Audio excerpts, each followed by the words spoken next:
She seeks out help from experts. She tells them she is sick. Hoping for care and empathy, she only gets a dick. He doesn't have the answers, but he fronts like he is able. The uniform of white coat, white paper crinkling on the table. He only knows one part. He has only studied the brain. He doesn't understand the person, so he doesn't understand the pain.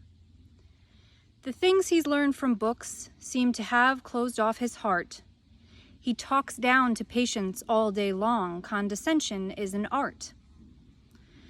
Comprehending people is a game that he won't play. When they taught bedside manner, he must have been out sick that day. He cannot answer all the questions, but he's good at putting on a show.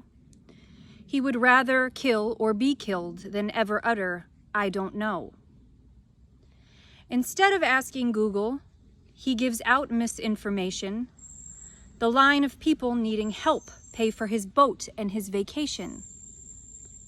He thinks he's smart as an astronaut, propelled out in a rocket, but NASA would never hire him. He lives in the insurance company's pocket.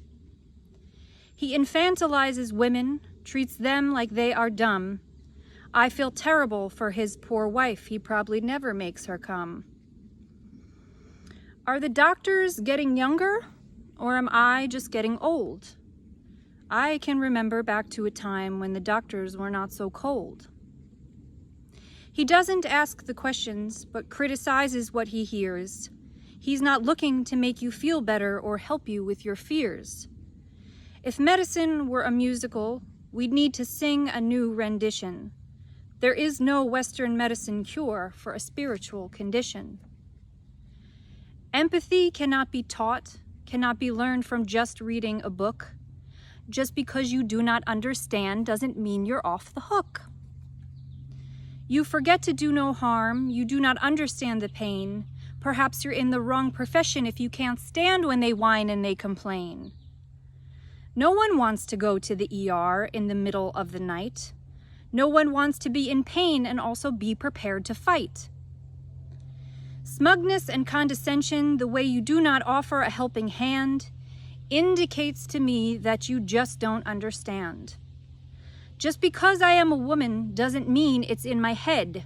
Just because my body is much smaller doesn't mean I'll take it lying in the bed. Open up your eyes, take a second to unmask. Perhaps give yourself a second to ask yourself if you're still up to the task. Pay attention to the tone that comes out of your voice. Remember, if I came here, it's because I had no choice. No feeling of safety, no feeling of care. Even though I wish I wasn't alone, I wish you weren't there. Your definition of emergency might be different than what I know, but if I am in that much pain, there's no place for me to go.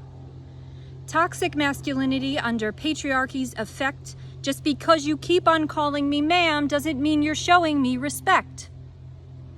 Don't do me any favors out of the kindness of your heart. Don't talk to me like I am crazy if I start to fall apart. Don't sit and ask me questions and wonder why I sob. Just get me IV fluids and do your fucking job. Climb out of your asshole, do not run and hide. Take some fucking responsibility for your manner at bedside. Go and check yourself if you think you are not overpaid. Just because I'm curled up tiny doesn't mean I won't throw shade. Rude and disrespectful, you treat me like a chick. Just because you finished medical school doesn't mean you're not a prick. It is not okay to badger me about my mental health in a society that is unbalanced where the cruel possess the wealth. It is not okay to dole out information that is wrong. One quick Google search would have you singing a different song. There must be some solution, some way to end this curse.